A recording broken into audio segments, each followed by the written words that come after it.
Hello friends, नमस्कार। तो चलिए, लूसेंट का फिजिक्स का हम लोग 3 पार्ट कर लिए थे, आज चौथा पार्ट। तो लूसेंट का जो फिजिक्स का चौथा पार्ट है, इसमें प्लवन चैप्टर से स्टार्ट करना है, 6 नंबर टॉपिक से। 3 पार्ट तक हो गया था और इसका साइंस जो है लूसेंट को, उसको हम लोग कंप्लीट करते हैं। तो उत्प्लावक बल जो है, बायंट फोर्स जो है, वो द्रव का वह गुण है जिसके कारण वह वस्तुओं पर ऊपर की ओर एक बल लगाता है। तो जो उत्प्लावक बल है बायंट फोर्स, वो क्या है? तो द्रव का वह गुण है जिसके कारण वह वस्तुओं पे ऊपर की ओर एक बल लगाता है, उसे उत्क्षेप या उत्प्लावक बल कहते हैं। तो ऊपर की तरफ एक बल लगे, उसे उत्क्षेप या उत्प्लावक बल कहा जाता है। यह बल वस्तुओं द्वारा हटाए गए द्रव के गुरुत्व केंद्र पे कार्य करता है, जिसे उत्प्लावन केंद्र या सेंटर ऑफ बायन्सी कहते हैं। इसका अध्ययन सबसे पहले आर्किमिडीज ने किया था और इसी को खोज के उन्होंने कहा था, यूरेका यूरेका, मैंने खोज लिया, मैंने पा लिया। उत्प्लावक बल जो है वो द्रव में डूबी पिंड के आयतन एवं द्रव की घनत्व पर निर्भर करता है। तो उत्प्लावक बल किस पे निर्भर करता है? तो अगर द्रव में कोई पानी है, कोई जो है जल है, उसमें कोई पानी की जगह पर कोई भी लिक्विड हो सकता है, जरूरी नहीं कि पानी है। तो वहां पे कोई पिंड डूबा हुआ है, तो उस पिंड का आयतन क्या है, उस वस्तु का आयतन क्या है, उसका घनत्व क्या है, इस पे निर्भर करता है कि पानी के द्वारा कितना उसके ऊपर उत्प्लावक बल लग रहा है। पिंड जब द्रव में पूर्णतः डूब जाता है तो उत्प्लावक बल का मान क्या होता है? उस टाइम अधिकतम हो जाता है। जब पिंड पूर्णतः डूबेगा उस समय जल के द्वारा सबसे ज्यादा फोर्स उत्प्लावक बल लगाया जाता है वस्तु पे। उत्प्लावक बल जो होता है उसका मान ठोस वस्तु की प्रकृति एवं भार पर निर्भर नहीं करता है। तो जो भी ठोस वस्तु होगा उसका प्रकृति कि वो कैसा है, ठोस से सघन है, उस पे या फिर उसके भार पर निर्भर नहीं करता है, बल्कि घनत्व और उसके आयतन पर निर्भर करता है। आगे देख लेते हैं। तो अगला पॉइंट है कि आर्किमिडीज का सिद्धांत, जब कोई वस्तु किसी द्रव में पूरी या आंशिक रूप से डुबोई जाती है तो उसके भार में कमी का आभास होता है। तो इसी बेसिस पे कि उत्प्लावक बल लगता है कि वस्तु डूबती है, तो उस पे आर्किमिडीज ने एक सिद्धांत दिया कि अगर कोई वस्तु किसी द्रव में पूरी या आंशिक रूप से डुबोई जाती है तो उसके भार में थोड़ा सा कमी का आभास होता है, महसूस होता है। ऐसा नहीं है कि उसका एक्चुअल जो द्रव्यमान है वो तो चेंज नहीं होगा, वो तो वही रहेगा, परंतु भार, क्योंकि भार में गुरुत्व त्वरण भी लगता है, उसको मिला के भार mg होता है ना, भार तो मास हो जाता है वस्तु का और उसके साथ गुरुत्वीय त्वरण g लगेगा तो mg। तो जो गुरुत्वीय त्वरण है उसमें कमी के कारण, उसकी कम काम करने की वजह से क्या होता है, उसमें हल्का आभास कम होता है उसके वजन में। भार में यह जो आभासी कमी होती है ना, वस्तु द्वारा कितना कमी फील करता है वस्तु, तो वो उसकी वस्तु की उतनी ही कमी होती है द्रव्य उसके भार में, जितना वो वस्तु हटाए गए द्रव के भार के बराबर होती है। अर्थात कोई वस्तु पानी के अंदर जा रहा है तो वो पानी क्योंकि अपना स्पेस वो लेगा, तो अपना स्पेस लेके उतना दूर तक का तो पानी हटाएगा ही ना। तो वो जो पानी हटाएगा ना, वस्तु द्वारा हटाए गए द्रव का जो भार होगा, तो जो पानी वो वस्तु हटाएगा उस पानी का जो भार होगा, जो उसका वेट होगा, उसके बराबर ही ये वस्तु अपने अंदर कमी फील करेगा। पनडुब्बी जो जलयान होते हैं वो आर्किमिडीज के सिद्धांत पर ही आधारित होते हैं, इसीलिए जो पनडुब्बी यान होते हैं उसके नीचे का जो सरफेस होता है वो थोड़ा ज्यादा चौड़ा बनाया जाता है, क्योंकि ज्यादा चौड़ा रहेगा तो ज्यादा पानी हटाएगा और ज्यादा आभासी कमी होगी और ज्यादा लोड सहन कर सकेगा। नोट देखने वाले इसमें जो इम्पोर्टेंट फैक्ट है वो ये है कि मैनोमीटर जो है वो सरल वायु दाब मापी है। मैनोमीटर है वो सरल वायु दाब मापी है। 14 जो है वायु दाब मापी है। निद्रव भी है वायु दाब मापी, और तुंगता मापी अल्टीमीटर, ये सभी यंत्र द्रव दाब व आर्किमिडीज के सिद्धांत पर आधारित हैं। जो सरल वायु दाब मापी होती है, तो कहीं वायु का मतलब जहाँ अभी हम लोग जहाँ हैं वहाँ का वायु का कितना है प्रेशर है, उसको मापता कौन है? मैनोमीटर। तो मैनोमीटर के सिद्धांत पे बनाया जाता है। तो मैनोमीटर का निर्माण जो हुआ है ना, उसका निर्माण भी आर्किमिडीज के सिद्धांत पर ही हुआ है। नेक्स्ट है 14 वायु दाब मापी। तो जो 14 वायु दाब मापी है, तो वायु के दाब को मापने के लिए 14 जो है उसका भी निर्माण है किस लिए किया गया है? तो आर्किमिडीज के सिद्धांत पे ही। एक होता है निद्रव वायु दाब मापी, इसका भी निर्माण किया गया है आर्किमिडीज के सिद्धांत पे।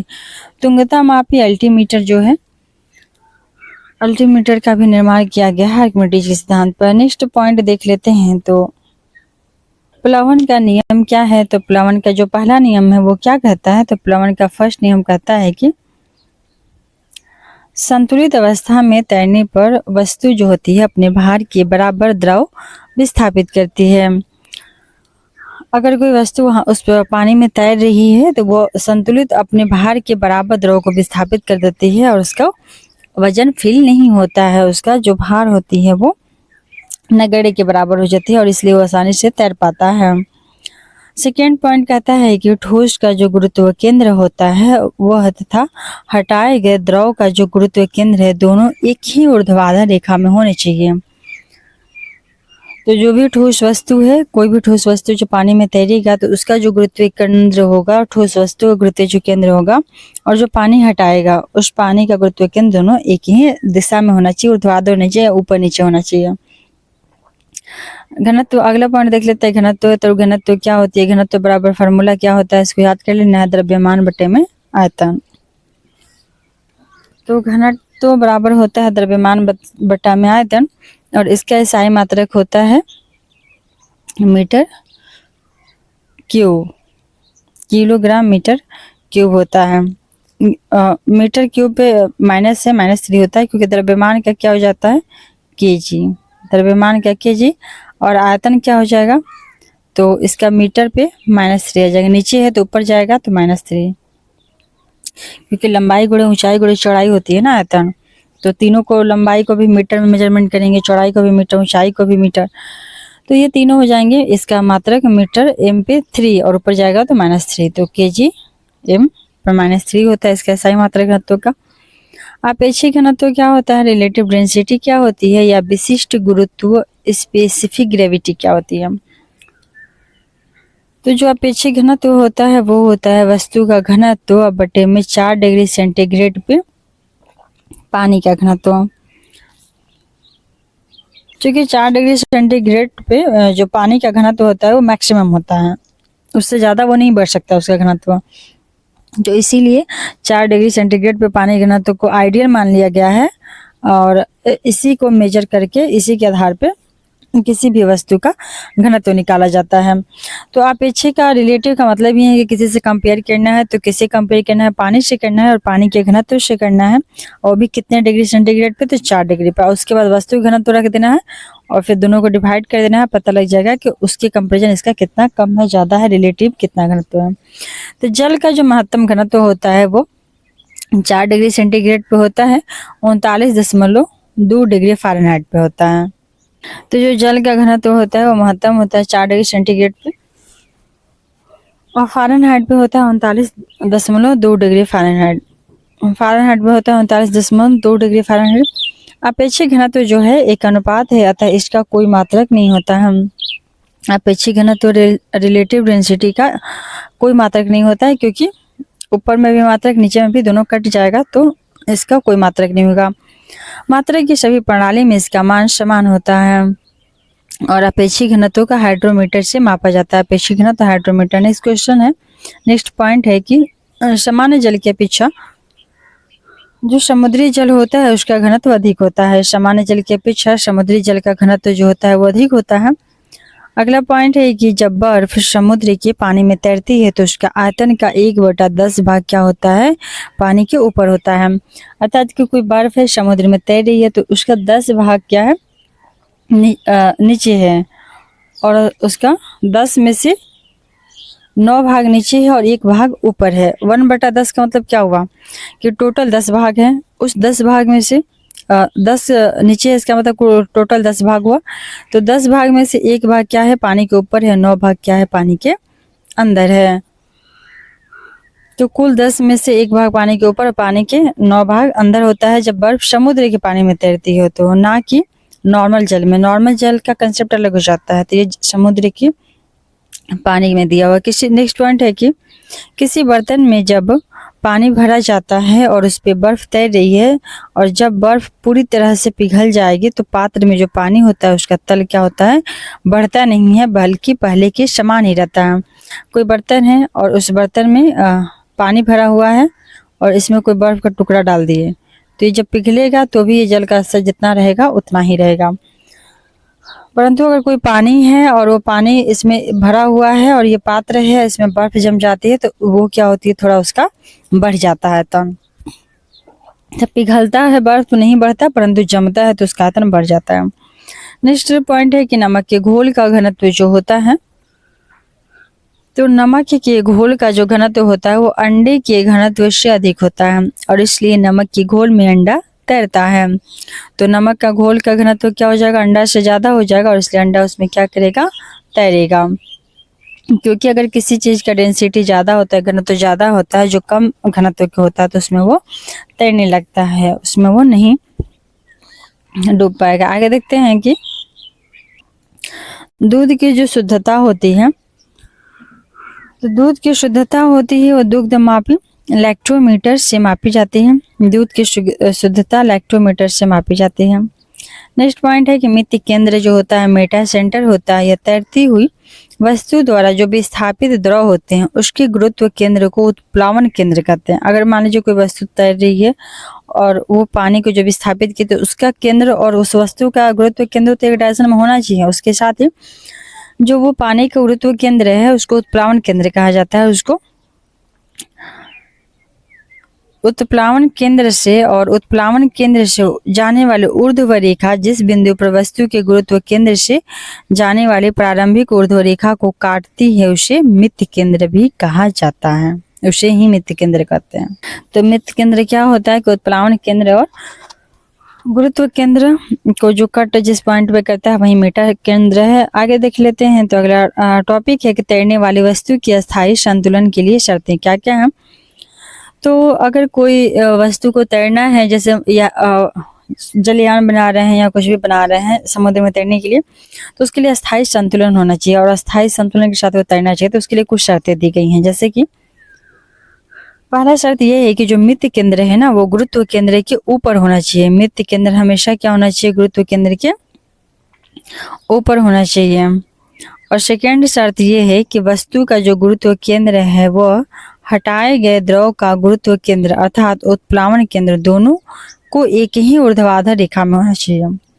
तो वैसे भी तो तैरने का शर्त यही है कि जो उत्प्लावन केंद्र है और वस्तु का गुरुत्व केंद्र वह एक ही डायरेक्शन में होना चाहिए। नीचे यहाँ हमारा जो उत्प्लावन केंद्र है तो यहाँ पे होना चाहिए गुरुत्व केंद्र होना चाहिए। तो वही बोल रहा है कि वस्तु का जो गुरुत्व केंद्र है और हटाए गए द्रव का गुरुत्व केंद्र, तो ये वस्तु का गुरुत्व केंद्र मान लीजिए और ये हटाए गए पानी का, नीचे पानी रहेगा तो पानी का ये वाटर का गुरुत्व केंद्र यहाँ है, तो इसी के डायरेक्शन में ऊर्ध्वाधर है दोनों।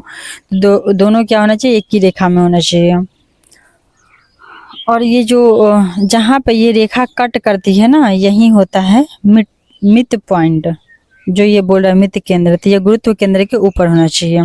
तो जाके कट यहाँ पे करेगा ऊपर, तो यहाँ पे इसके ये जो है गुरुत्व केंद्र इसके जस्ट ऊपर होना चाहिए। आगे देखते हैं पृष्ठ तनाव, सरफेस टेंशन 7 पॉइंट। तो पृष्ठ तनाव को देखते हैं क्या है। ससंजक बल, असंजक बल बहुत बार क्वेश्चन पूछ चुका है। तो ससंजक बल जो कोहेसिव फोर्स है, एक ही पदार्थ के अणुओं के मध्य लगने वाले जो आकर्षण बल होते हैं उसको क्या बोलते हैं, ससंजक बल। एक ही पदार्थ के अणुओं के मध्य लगने वाले आकर्षण बल को ससंजक बल। ठोसों में ससंजक बल का मान अधिक होता है। कि एक ही पदार्थ कहने का इसका मतलब है कि कोई भी जैसे मेज है या कोई भी वस्तु है, ठोस वस्तु है, तो उसके जो पार्टिकल होते हैं सेम पदार्थ के होते हैं, तो उनके अंदर जो होती है फोर्स लगती है वो ससंजक बल होती है और ठोस में ज़्यादा होते हैं क्योंकि वो सघन होते हैं। फलस्वरूप उनके आकार निश्चित होते हैं। गैसों में जो ससंजक बल होती है उसका मान नगण्य होता है क्योंकि उसके जो पार्टिकल होते हैं ना वो इधर उधर मूव करते हैं, तो उसमें तो ससंजक बल बहुत कम है, नहीं तो वो बंध के रहते हैं। नेक्स्ट है आसंजक बल, एडहेसिव फोर्स। तो इसको देखते हैं। जो आसंजक बल है वो दो भिन्न पदार्थों के अणुओं के बीच लगता है और आकर्षण बल को आसंजक बल कहते हैं। आसंजक बल के कारण ही एक वस्तु दूसरे वस्तु से चिपकती है। तो जैसे पेन पे छोटा सा कागज चिपकाने पे उस पे जाके चिपक जाती है, तो कागज दूसरा वस्तु हो गया, पेन दूसरा वस्तु हो गया, और ये दोनों के बीच कौन सा बल काम कर रहा है, तो आसंजक बल कर रहा है, इसलिए चिपक रही है। चाहे बोर्ड पे चौक से कुछ लिखा जा रहा है तो आसंजक बल कार्य करता है, क्योंकि बोर्ड दूसरा वस्तु का कण है और चौक दूसरा, तो आसंजक बल से चिपक रहे हैं। नेक्स्ट है पृष्ठ तनाव सरफेस टेंशन। तो सरफेस टेंशन देख लेते हैं। द्रव के स्वतंत्र पृष्ठ में कम से कम क्षेत्रफल प्राप्त करने की प्रवृत्ति होती है और जिसके कारण उसका पृष्ठ सदैव क्या होता है, तनाव की स्थिति में रहती है और इसे ही पृष्ठ तनाव कहते हैं। किसी द्रव का पृष्ठ तनाव वह बल है जो द्रव के पृष्ठ पे खींची गई काल्पनिक रेखा की इकाई लंबाई पे रेखा के लंबवत कार्य करता है। तो पृष्ठ तनाव बल क्या है? तो कोई यहाँ पे पात्र है, ऐसे पात्र हम ले लेते हैं, एक सेकेंड। यहाँ पे एक पात्र हो गया और ये है इसका सरफेस, जल का ये सरफेस है। तो इस सरफेस पे इसका इकाई पार्ट ये है, इसका इकाई पार्ट यहाँ पे ले लेते हैं। तो इसका प्रवृत्ति उसको सिकुड़ेगा, तो यहाँ पे क्या होगा, इसके इकाई पार्ट पे एक ऊर्ध्वाधर बल लगता है ताकि वो सिकुड़ के रहते। यही ऊर्ध्वाधर जो बल है वही क्या है, पृष्ठ तनाव बल है। आगे देखते हैं कि यदि जो यह रेखा की लंबाई है, इकाई लंबाई पर रेखा की लंबाई का, यदि रेखा की लंबाई L है और बल F कार्य करता है तो ये रेखा, ये पूरा जो है इसकी लंबाई अगर L है और ये फोर्स जो F लग रहा है, नीचे से लग रहा है फोर्स F और ये पूरा सरफेस की लंबाई L है, तो पृष्ठ तनाव का फॉर्मूला क्या होगा, T इक्वल टू, पृष्ठ तनाव को T से डिनोट करेंगे, T इक्वल टू F जो फोर्स लगेगा बटा में L जो पूरा लंबाई है। क्योंकि हम इकाई निकाल रहे हैं, तो अगर मान लीजिए 10 इसका लंबाई है तो हमको 1 का निकालना है, तभी तो वो पृष्ठ तनाव होगा इकाई एकांक पे। तो ये पूरा लंबाई से भागे देंगे ना इस पूरा फोर्स में। तो वही है कि पूरा जो फोर्स लग रहा है उसमें जितना लंबाई है 10 से 5 है जो भी है, तो उसको इकाई भाग में करना है, तो उसको हम भाग दे देंगे। तो F बटा में क्या हो जाएगा, L हो जाएगा। तो फोर्स बटा में टोटल सरफेस की लंबाई। पृष्ठ तनाव का जो स्थायी मात्रक होता है वो क्या होता है, तो न्यूटन प्रति मीटर होता है। पृष्ठ तनाव का जो स्थायी मात्रक होगा न्यूटन प्रति मीटर होगा। द्रव के पृष्ठ के क्षेत्रफल में एकांक वृद्धि करने के लिए किया गया कार्य द्रव के पृष्ठ तनाव के बराबर होता है। तो अगर द्रव के पृष्ठ के क्षेत्रफल में एकांक वृद्धि करना है तो उसके लिए जो भी कार्य किया जाएगा वो पृष्ठ तनाव के बराबर होगा। इसके अनुसार पृष्ठ तनाव का मात्रक जूल प्रति मीटर स्क्वायर भी होता है। न्यूटन पर मीटर तो होता ही था, इसके अलावा जूल प्रति मीटर स्क्वायर भी होता है पृष्ठ तनाव का मात्रक। जूल जो कार्य, क्योंकि एक मीटर स्क्वायर इसलिए है क्योंकि एरिया बढ़ाना है, तो एकांक एरिया बढ़ाना है तो टोटल एरिया से भागा देंगे और जूल जितना हमको जितना एरिया बढ़ाना है उसमें जो एनर्जी लगेगा तो उस एनर्जी का मात्रक जूल हो जाएगा, तो जूल बटा मीटर स्क्वायर कर देंगे। नेक्स्ट है पॉइंट कि द्रव का ताप बढ़ाने पे पृष्ठ तनाव कम हो जाता है। अगर द्रव का टेम्परेचर बढ़ा दिया जाएगा तो उसका सरफेस टेंशन कम हो जाएगा और क्रांतिक ताप क्रिटिकल टेम्परेचर पर यह शून्य हो जाता है। ताप बढ़ाने में पृष्ठ तनाव इसलिए कम हो जाता है क्योंकि अणु इसके ज़्यादा मूव करने लेते हैं तो सरफेस टेंशन बहुत कम ही हो जाता है, उस पर तनाव फोर्स बहुत कम लगता है। नोट इसमें करने वाला पॉइंट ये है कि घुलनशील जो नमक होती है उसको मिलाने पर जल का पृष्ठ तनाव क्या होता है, बढ़ जाता है। तो घुलनशील नमक मिलाने पर जल का पृष्ठ तनाव इसलिए बढ़ जाता है क्योंकि नमक क्या होता है, उससे उसका ज्यादा घनत्व होता है, वो ज्यादा ही ठोस चीजें होती हैं। तो अगर ताप बढ़ाना तो जैसे ही द्रव ठोस पदार्थ द्रव में जाएगा, द्रव से गैस में जाएगा, वैसे ही उसका क्या होगा, पृष्ठ तनाव सरफेस टेंशन कम होते जाएगा। जैसे वो ठोस की तरफ बढ़ेगा तो वैसे ही क्या होगा, ठोस की तरफ बढ़ेगा तो उसका पृष्ठ तनाव बढ़ेगा। तो अगर हम जल में नमक मिला रहे हैं तो वो ठोस की तरफ मूव हो रहा है, कुछ कुछ गाढ़ा हो रहा है, तो उसका पृष्ठ तनाव क्या हो जाएगा, बढ़ जाएगा। नेक्स्ट पॉइंट है, देखते हैं टॉपिक है केशिकत्व। तो केशिकत्व को आगे देखते हैं केशिकत्व के बारे में। तो केशिकत्व क्या है, केश नली जो कैपिलरी ट्यूब होता है एक ऐसी खोखली नली होती है जिसकी त्रिज्या बहुत कम होती है। तो केश नली एक ऐसी खोखली नली होती है जिसकी त्रिज्या बहुत कम होती है तथा एक समान होती है। तो केश नली की त्रिज्या बहुत कम होगी और एक समान होगी तो इसको केश नली बोलते हैं। केश नली जो होती है उसके द्रव के ऊपर चढ़ने या नीचे दबने की घटना को केशिकत्व कहते हैं। अगर केश नली बहुत पतली त्रिज्या से पतली सी नली होती है, उसमें अगर कोई लिक्विड ऊपर चढ़ा है या नीचे उतर रहा है, दब रहा है, तो उसी को क्या बोलते हैं, केशिकत्व। द्रव के केश नली में ऊपर चढ़ने या नीचे गिरने का कारण होता है द्रव का पृष्ठ तनाव। द्रव के पृष्ठ तनाव के कारण ही केश नली में क्या होती है, जो कोई भी पदार्थ होता है, जल होता है, वो ऊपर चढ़ता है। नेक्स्ट पॉइंट है कि किसी सीमा तक द्रव जो होती है केश नली में चढ़ता या उतरता है, लेकिन उसका भी एक लिमिट है, यानी कि अनलिमिटेड। यह केश नली की त्रिज्या पर निर्भर करता है। संकीर्ण नली में द्रव का जो चढ़ाव होता है वो अधिक होती है, और जो चौड़ी नली होती है उसमें द्रव का चढ़ाव थोड़ा सा कम होता है। नेक्स्ट पॉइंट है कि सामान्यतः जो द्रव कांच को भिगोता है, जो भी लिक्विड कांच को भिगोता है वह केश नली में ऊपर चढ़ जाता है, और जो द्रव कांच को नहीं भिगोता है वह नीचे दब जाता है। तो जो भी द्रव होगा, जो भी लिक्विड होगा वो कांच को भिगोने वाला होना चाहिए, तभी वो केश नली में ऊपर जा सकता है। अगर वो नहीं भिगो रहा है वो द्रव, तो वो केश नली में ऊपर नहीं जा पाएगा, दब जाएगा। जब केश नली को पानी में डुबाया जाता है तो पानी ऊपर चढ़ जाता है, और पानी की सतह केश नली के अंदर जो होती है वो धंसा हुआ रहता है। और पानी की सतह क्या होता है, केश नली के अंदर धंसा हुआ रहता है। इसके लिए स्पर्श कोण, एंगल ऑफ कांटेक्ट, न्यून कोण होता है। तो जो केश नली को अगर हम पानी में डुबो रहे हैं तो वो न्यून कोण पर डुबो रहे हैं। अब उसको अधिक कोण पे नहीं, न्यून कोण पे ऐसे करके थोड़ा सा झुका करके डुबोने पे क्या होती है, केश नली के अंदर पानी जो होती है ऊपर चढ़ जाती है। इसके विपरीत जब केश नली को पारे में डुबोया जाता है तो पारा जो होती है वो केश नली में बर्तन में रखे पारे की सतह से नीचे ही रहता है। तो जब पारा में केश नली को डुबोते हैं तो बर्तन में जो रखा हुआ पारा है वो अपने सतह से नीचे ही रहता है, वो केश नली ऊपर नहीं चढ़ता है। और केश नली में जो होती है पारा की सतह होती है, क्या होती है, वो उभरा हुआ रहता है। इसके लिए स्पर्श कोण का मान क्या होती है, अधिक कोण होती है। जब पानी में केश नली तो उसको थोड़ा सा झुका करके रहेगा तो पानी चढ़ जाएगा, लेकिन जब पारा में उसको डुबाया जाता है, पारा में रखा जाता है तो अधिक कोण पे रखा जाता है, और केश नली में पारा की सतह उभरा हुआ रहता है। आगे देखते हैं। अब किसी तत्व का कुछ उदाहरण देख लेते हैं, उदाहरण के माध्यम से ज्यादा अच्छे समझ आएगा। तो इसका पहला है ब्लॉटिंग पेपर। तो स्याही जो होती है उसको शीघ्र सोख लेता है।